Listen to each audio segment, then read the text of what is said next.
देखो मामी जी, एक चीज़ समझना पड़ेगी कि क्या हमें महापरिवर्तित भारत चाहिए कि नहीं चाहिए। पहले तो एक डिसीजन ये किया जाए, राइट? अच्छा, नहीं, पहले तो हम ये बता रहे हैं कि आपको कुछ नहीं करना होगा। भाई, आप महापरिवर्तित भारत चाहते हैं, कोई दूसरा कर दे, यही चाहते हैं ना। हम आपको महापरिवर्तित भारत देंगे जो कोई दूसरा करेगा, और वो दूसरा कौन करेगा?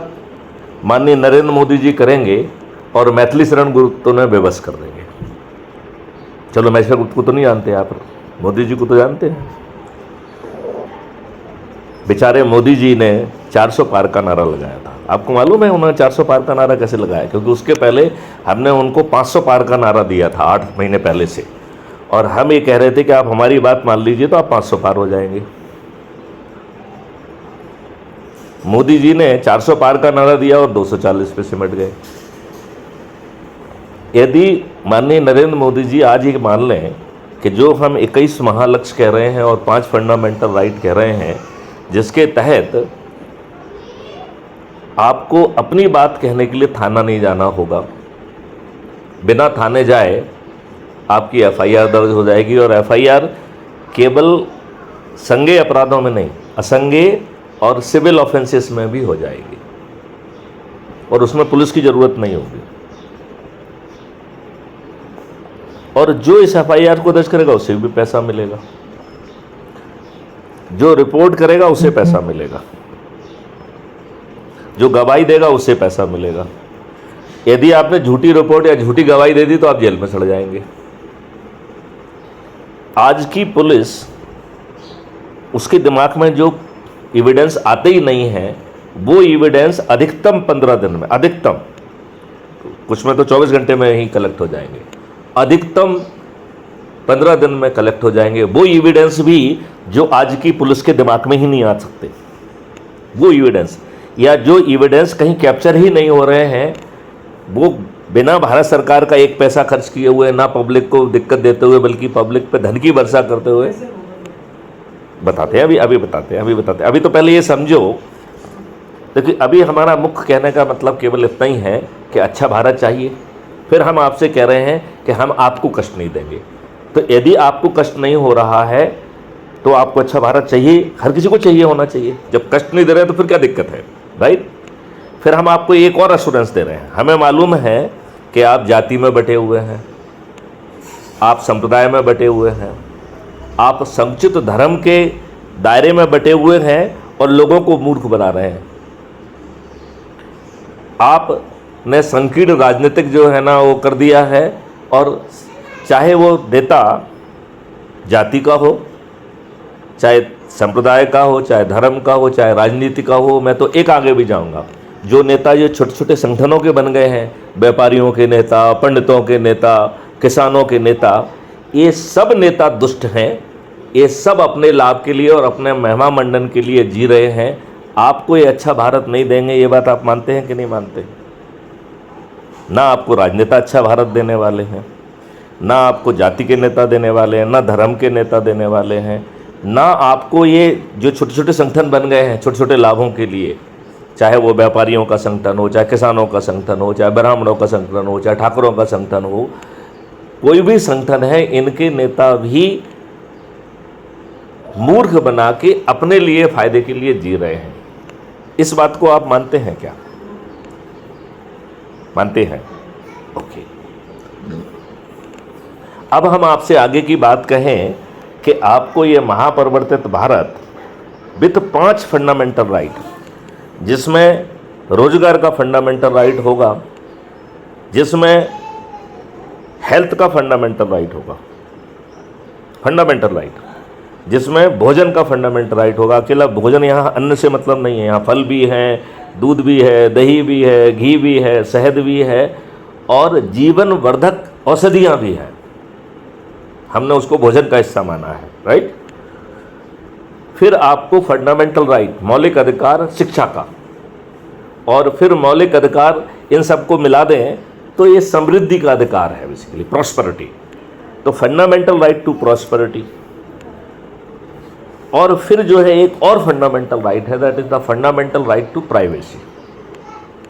प्राइवेसी का मतलब है निजता का अधिकार। क्यों? क्योंकि हमें एक और बड़ा कानून ला रहे हैं जिसको हम कह रहे हैं सर्टेनिटी ऑफ आइडेंटिटी कानून। मतलब रोड पर ऐसा कोई व्यक्ति नहीं घूम सकता है जिसको टेक्नोलॉजी पहचान नहीं रही है। और उसके पीछे लॉजिक है कि आप तो अनोनिमस रोड पे घूम रहे हो, आप हमारी चेन खींच लें, आप हमें चाकू घुसेड़ दें, आप कुछ भी हमको हानि पहुंचा दें।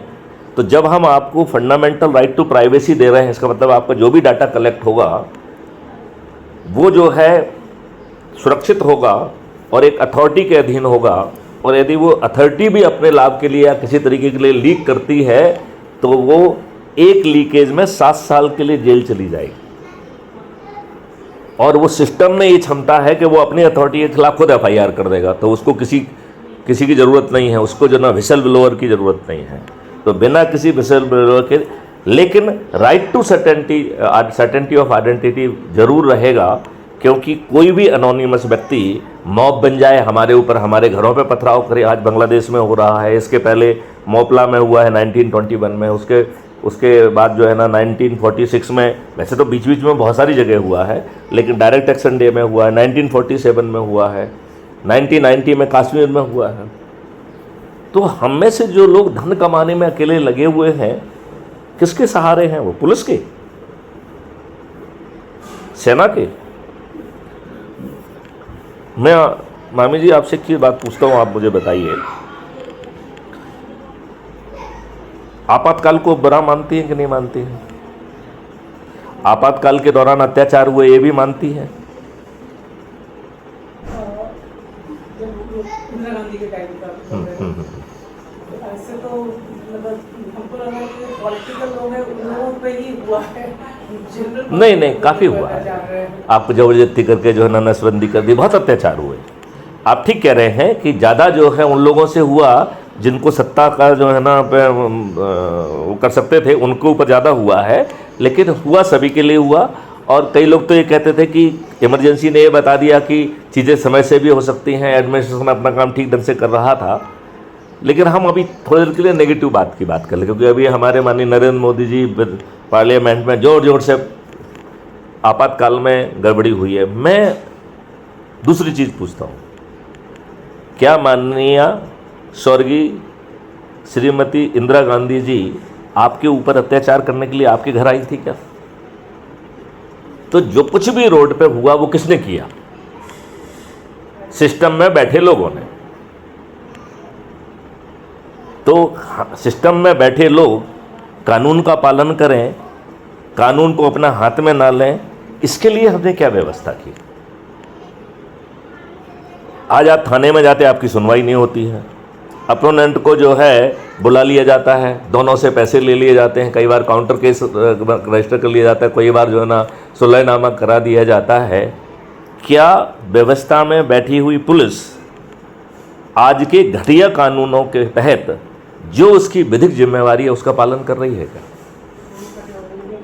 कोई कुछ नहीं किया तो भी पुलिस के पास जाने में डरता है कि उल्टा हम भी न फंस जाए उसमें। बहुत सही बात आपने कही। ये ऐसी ही पुलिस पैदा की गई थी जो आम नागरिक को डराए।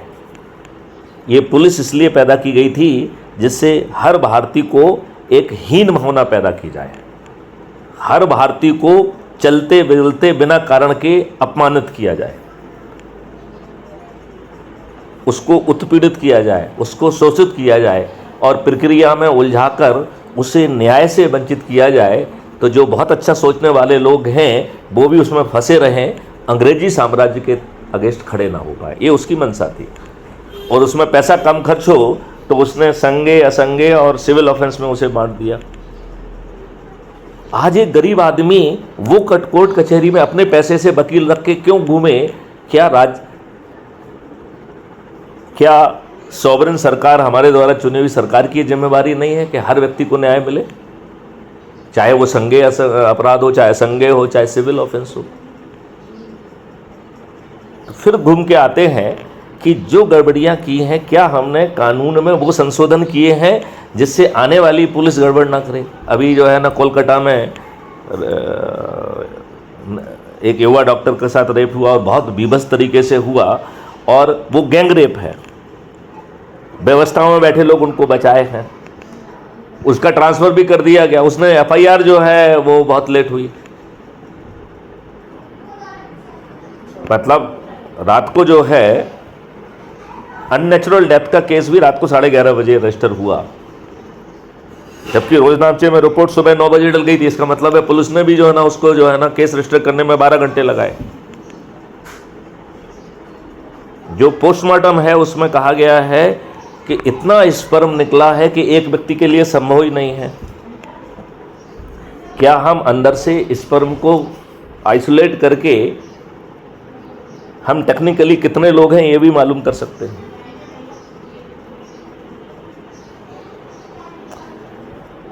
जिस उसमें उसने देखा है कि साहब एक माइक्रोफोन और जो है ना ईयरफोन लगा के घूम रहा था और वो वहाँ पे भी था। क्या कितने लोग, चाहे डॉक्टर हों चाहे दूसरे लोग हों, कितने लोग हैं उनकी मास्टर सूची नहीं बन सकती है। हर किसी को ये मानते हुए कि क्या ये अपराध कर सकता है, क्या इसे अपराध करने का मौका था, इसके आधार पर हम संभव असंभव कुछ लगा सकते हैं कि नहीं लगा सकते हैं।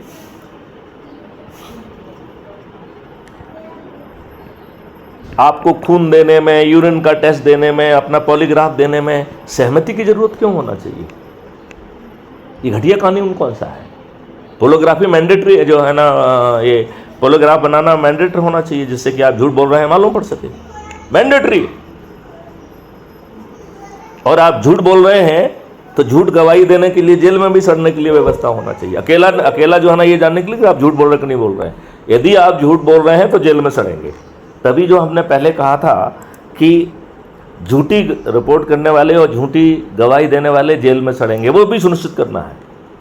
दुष्ट लोग इतने हैं कि झूठी रिपोर्ट करते हैं, इतने दुष्ट हैं कि झूठी वो करते हैं। सेवाओं में क्या होता है, जो पदोन्नत होने लगता है उसके विरुद्ध एक झूठी शिकायत लगा दी जाती है जिससे उसकी पदोन्नति में रोड़ा लगा सकें। ये दुष्टता सभी विभागों में रोज हो रही है। हमने कितना घटिया सिस्टम पैदा किया।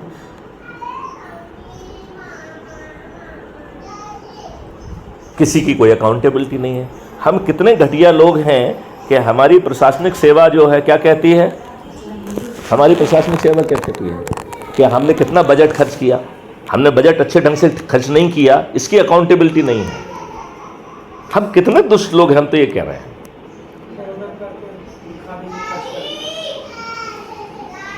अब अपन मुद्दे पे आ जाएं। तो ना तो हम आपको कष्ट दे रहे हैं, ना आपको जुलूस निकालने के लिए कह रहे हैं, ना धरना देने के लिए कह रहे हैं, ना पुतला दहन करने के लिए कह रहे हैं, ना कलेक्टर, एसपी, मंत्री, मुख्यमंत्री, प्रधानमंत्री को ज्ञापन देने के लिए कह रहे हैं, ना ही आपको कोर्ट कचहरी, हाई कोर्ट, सुप्रीम कोर्ट में पिटीशन लगाने के लिए कह रहे हैं, ना ही ये कह रहे हैं कि चलो हमारे साथ भैया जंतर मंतर पर धरना देंगे। हम पुलिस आपके ऊपर झूठा मुकदमा कायम करके लाठियां भांजे, हम पुलिस को और प्रशासन को ये मौका भी नहीं दे रहे हैं। अब इस पूरी व्यवस्था में क्या हर व्यक्ति, चाहे वो किसी भी जाति का हो, चाहे वो किसी के धर्म का हो, चाहे वो किसी भी समुदाय का क्यों ना हो, चाहे वो किसी भी संगठन को क्यों ना बिलोंग करता हो, चाहे किसानों का, चाहे व्यापारियों का, चाहे ठाकुरों का, चाहे ब्राह्मण का, चाहे दलितों का, कुछ भी हो, वो जो कुछ कर रहा है मैं उसे, अभी भी जो घटियापन कर रहा है अपने लाभ के लिए कर रहा है, करता रहे। मेरे ऐसे सब घटिया लोगों से ये कहना है कि भाई साहब आप अपने लिए और अपने बच्चों के लिए अच्छा भारत चाहते हैं तो क्राइम फ्री भारत ऐप को डाउनलोड करो।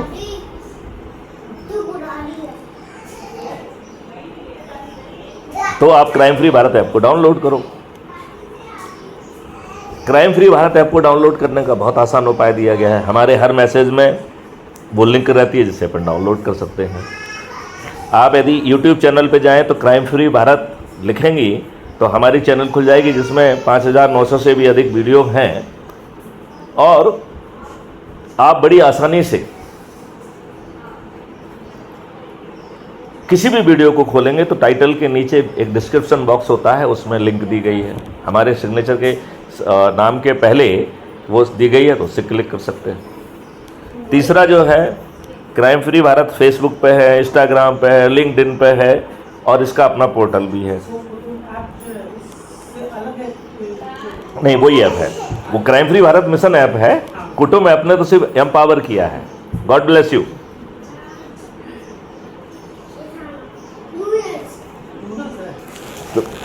तो आप ये बताइए कितने तरीके हमने आपको बता दिए। नंबर 1, हमारा मैसेज यदि आप तक पहुंचता है, हमारा मैसेज हर जगह फ्लोट हो रहा है, हर ग्रुप में जा रहा है, हर जगह जा रहा है, ठीक है ना।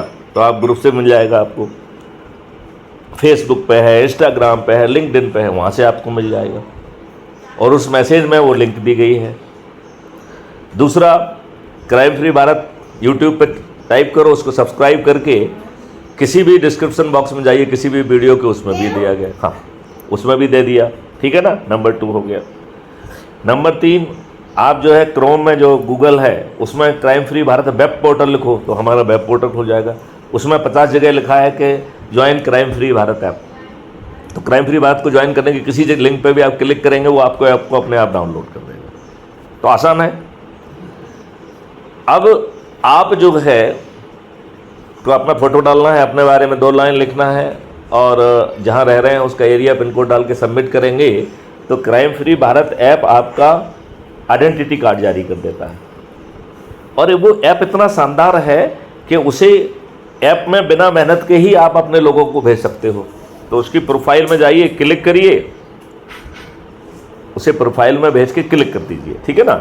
और तो पहले आइडेंटिटी कार्ड देखेगा, उसके नीचे व्हाट्सएप पे भी शेयर करना है, कॉपी लिंक करो या जो है शेयर ऑन अदर मीडिया, तो वहीं से बिना मेहनत के और आपके तरफ से जो मैसेज है वो ऐप बना रहा है, मतलब आपको उसमें भी तकलीफ नहीं करना है। और उस मैसेज में जो लिंक जा रही है वो आपकी लिंक बना रहा है। ऐप क्या कर रहा है, मैथिली शरण गुप्त की लिंक क्रिएट नहीं कर रहा है, वो मामी जी की लिंक क्रिएट कर दिया है, राइट। अब मामी जी की जो लिंक है वो पहुंच रही है, जो मामी जी की लिंक से जुड़ेगा, एक व्यक्ति को जोड़ने के 100 नंबर मिलते हैं। यदि आपने 10 को जोड़ दिया तो वो आपको जिलाधिकारी बना देगा, 50 को जोड़ दिया तो राज्य अधिकारी, 100 को बना देगा तो राष्ट्रीय अधिकारी आपको बना देगा। और नहीं जोड़ रही है, कुछ नहीं करना है, क्योंकि ये जो ना यहाँ इसका देखिए, इसमें जो मकसद है कि हम करेंगे तो तब करेंगे जब आप सत्ता में पहुंचोगे, जब आप डीएम कानून इकोसिस्टम बदलने की स्थिति में आओगे। इसका मतलब है आप 5 साल वेट करना चाहते हैं, हम तो वेट करने के लिए तैयार नहीं हैं। हम क्या कह रहे हैं कि यदि आप 10-10 लोगों को जोड़ेंगे तो आप 9 दिन में 100 करोड़ हो जाएंगे। देखो एक बात मैं समझाता हूँ, यदि आज हमने 10 लोगों को जोड़ा और उन्होंने संकल्प लिया, शपथ लिया, कल वो 10 को जोड़ेंगे तो 100, तीसरे दिन 1000, चौथे दिन 10,000, 5वें दिन 1 लाख, 6वें दिन 10 लाख, 7वें दिन 1 करोड़, 8वें दिन 10 करोड़ और 9वें दिन 100 करोड़। इन 100 करोड़ में से जो 9वें दिन 90 करोड़ लोग जुड़ रहे हैं उन्हें किसी को नहीं जोड़ना है। इसका मतलब है जो 100 करोड़ का बड़ा फिगर दिख रहा है, घबराइए मत, 90 करोड़ को किसी को नहीं जोड़ना है। जो 8वें दिन 9 करोड़ लोग जुड़ रहे हैं उनके पास 1 दिन है, उन्हें 10 लोगों को जोड़ना है।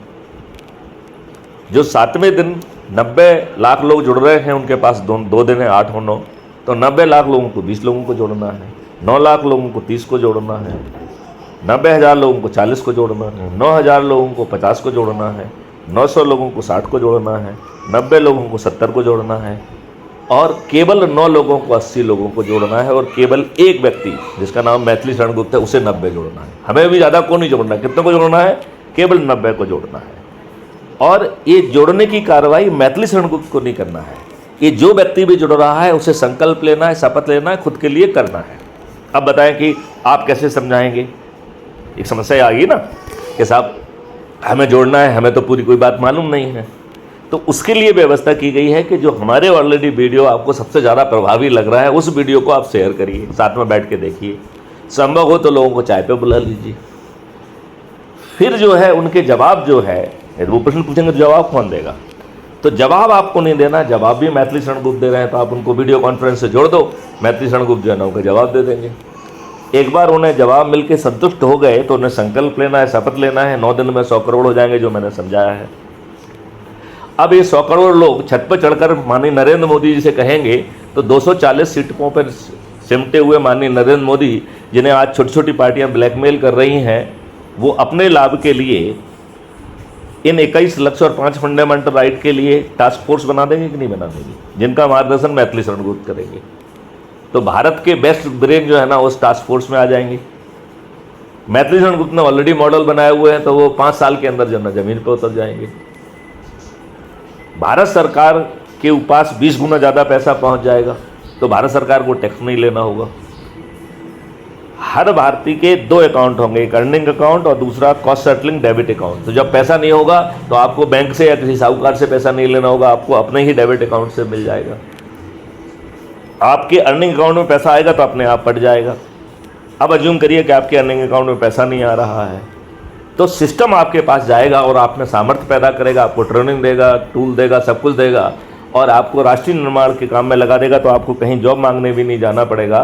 तो आपको ये 5 फंडामेंटल राइट मिल जाएंगे यदि माननीय नरेंद्र मोदी जी आपको टैक्स फ्री भारत भी दे दें, कर्ज मुक्त भारत भी दे दें और 21 महालक्ष्यों के साथ महापरिवर्तित भारत दे दें और 5 फंडामेंटल राइट दे दें, तो आप सभी, चाहे वो किसी जाति के हों, चाहे किसी धर्म के हों, चाहे किसी संप्रदाय के हों, चाहे किसी भी संगठन के हों, चाहे किसी भी राजनीतिक उसके हों, वो सभी जो है माननीय नरेंद्र मोदी जी को वोट देंगे कि नहीं देंगे।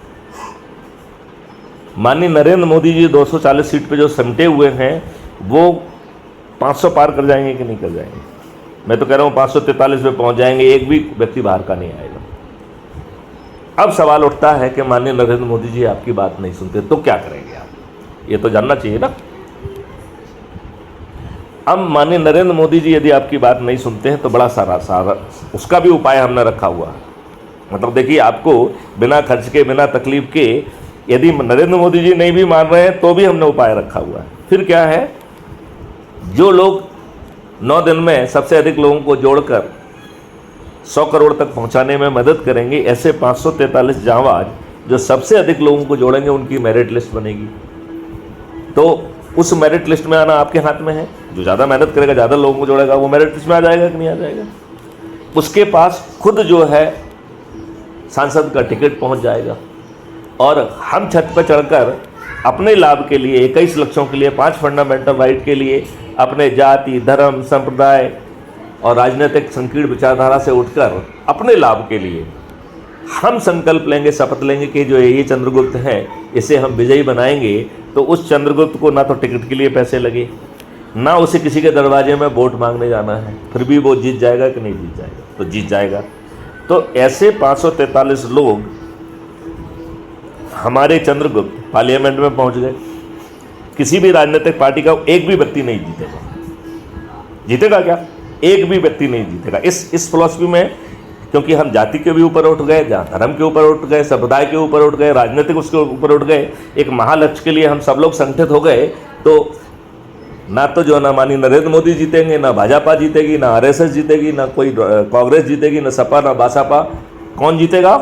अपराध मुक्त भारत मिशन के चंद्रगुप्त, जो कि कमिटेड हैं 21 महालक्ष्य और 5 फंडामेंटल राइट के लिए। फिर जो प्रार्थना हम माननीय नरेंद्र मोदी जी से कर रहे हैं वो हम खुद ही कर देंगे। हमें फिर नरेंद्र मोदी जी की जरूरत है क्या? अब बताओ, ये चीजें जमीन पे अपने आप उतर जाएंगी कि नहीं उतर जाएंगी? आपकी जेब से पैसे खर्च हुए, आपको कोई तकलीफ हुई? नहीं हुई। ये कोई आइडिया कहीं विदेश से नहीं आया, मैथिली शरण गुप्त का है। कहीं कोई दिक्कत आएगी तो उसका निदान भी कर लिया जाएगा। यदि इसके बावजूद भी हम जो है ये फालतू की चीज़ों में फंसे हुए हैं और संपत्ति का इकट्ठी कर रहे, फलाना कर रहे हैं, कल ये जिहादी लोग आपके साथ मारकाट करेंगे, बहन बहू बेटियों को जो है ना बलात्कार करेंगे और आप अपना घर जो है ना छोड़ने के लिए बेबस होंगे, तो अब आपको कौन बचाएगा? ओवैसी रोज कहता है कि 15 मिनट के लिए हटा लो पुलिस को, मैं तुमको सबको सब बता दूंगा। वो तो यहाँ तक कहता है कि योगी जी मठ में चले जाएंगे और जो है मोदी जी हिमालय में चले जाएंगे, तब तुम्हें कौन बचाएगा? वो तो पुलिस को धमकी देता है, तुम्हें कौन बचाएगा? बाकी पब्लिक छोड़ो, वो तो पुलिस से कहता है तुझे कौन बचाएगा? तो क्या हम बांग्लादेश जैसे, कश्मीर जैसे हालात के लिए कर रहे हैं? अन्यथा ये बताइए, ऐसा मॉडल किसी दूसरे ने लेके आया क्या?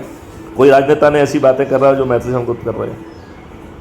यदि आपको लगता है कि मैथिली शरण गुप्त कोई ऐसी बात कह रहे हैं जो हवा हवाई है, तो आइए, आपका स्वागत है। हमारा तो लाइव चर्चा होती है।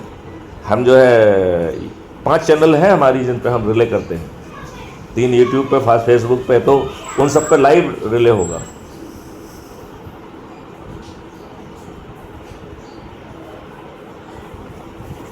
तो मामी जी, आपको लगता है जो मैंने कहा है वो हो जाएगा?